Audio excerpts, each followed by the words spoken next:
Kalah dari Cina, bagaimana peluang timnas Indonesia untuk lolos ke Piala Dunia 2026? Timnas Indonesia harus mengakui kekalahannya dari Cina pada pertandingan keempat kualifikasi Piala Dunia 2026 ronde 3. Bertandang di Stadion Qingdao, Cina, pasukan Garuda harus takluk 1-2. Di babak pertama, Indonesia kecolongan 2 gol lebih dulu di babak pertama lewat pencetak gol Behram Abduali menit ke-21 dan Zhang Yuning di menit ke-44. Skor 0-2 pun bertahan sampai turun minum.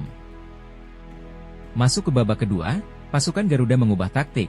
Sayangnya mereka hanya mampu mencetak 1 gol lewat bola muntah yang dimanfaatkan Tom Haye pada menit ke-86.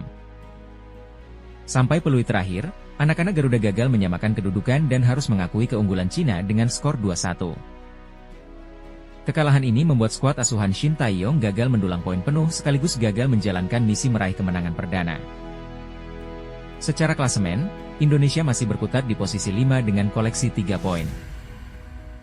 Timnas terpaut 2 poin dengan Australia, Arab Saudi, dan Bahrain di posisi 2, 3, 4. Sementara Cina berhasil menyamakan poin Indonesia berkat kemenangan semalam. Dalam 6 laga sisa di babak kualifikasi ronde 3, Timnas Indonesia harus memaksimalkan setiap kesempatan untuk meraih poin. Saat ini, Indonesia berada di posisi yang cukup terjepit, sehingga setiap kemenangan akan sangat berharga.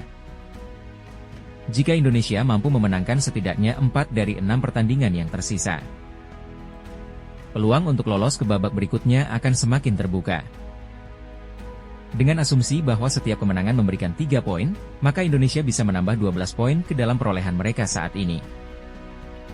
Namun, tidak hanya kemenangan yang penting, tetapi juga hasil imbang bisa menjadi penentu. Jika Indonesia bisa meraih 2 kemenangan dan 4 hasil imbang, mereka akan mendapatkan total 10 poin tambahan. Hal ini tentu bisa menjadi skenario yang optimis jika melihat kekuatan lawan yang akan dihadapi.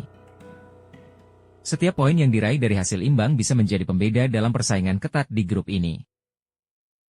Selain itu, selisih gol juga bisa menjadi faktor penentu dalam kualifikasi ini.